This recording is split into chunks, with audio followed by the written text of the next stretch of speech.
बिजली कंपनियों के प्राइवेटाइजेशन को लेकर केंद्र सरकार ने सभी राज्यों को 3 अलग अलग ऑप्शन दिए और शर्त यह रखी है कि अगर उन 3 ऑप्शन में से किसी एक को नहीं माना तो केंद्र जो ग्रांट देता है उसे रोक देगा। यानी बिजली आपूर्ति के लिए केंद्र से जो मदद मिलती है वो बंद हो जाएगी। मतलब सरकार को मजबूरी हो गई, लगातार घाटे में जाती हुई बिजली कंपनियों के लिए अब राज्यों के पास इस कहने के लिए बचा ही नहीं कि हमारी कंपनी सही चल रही है, हमारा बिजली वितरण कंपनी सही, बिजली वितरण काम सही चल रहा है, क्योंकि लगातार इतना बड़ा घाटा है बुक्स में। उसे देखने के बाद राज्यों की मजबूरी है केंद्र सरकार की शर्त मानी जाए। अब ये जानिए कि 3 विकल्प क्या क्या हैं। पहले 2 ऑप्शन में बिजली कंपनियों का कुछ हिस्सा प्राइवेट कंपनियों को देने के लिए कहा गया है। मतलब 3 ऑप्शन में 2 ऑप्शन जो हैं पहले उसमें कहा है प्राइवेट कंपनी को दे दिया हिस्सा। ये हिस्सेदारी 26 से 51% तक हो सकती है।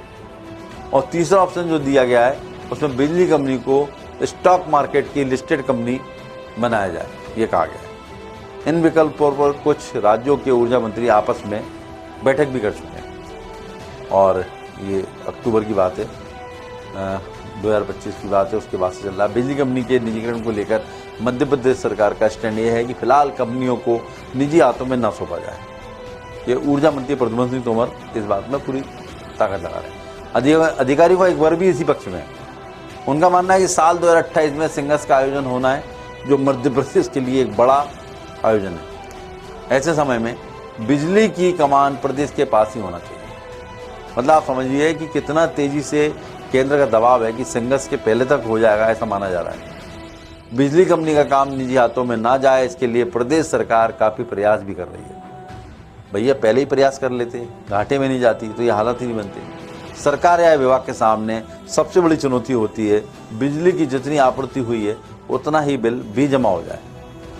कई बकायेदार ऐसे होते हैं जो सजा की जानकारी होने के बावजूद बिल जमा नहीं करते। ऐसे बिजली कंज्यूमर्स सरकार की मुसीबत में नहीं है और सरकार इनसे जबरन कर नहीं पाती। वोट बैंक का मामला है जिसकी वजह से बिजली का बोझ जो है सरकार पर आता है और सरकार जो है वो उपभोक्ता पर डालती है, जो लगातार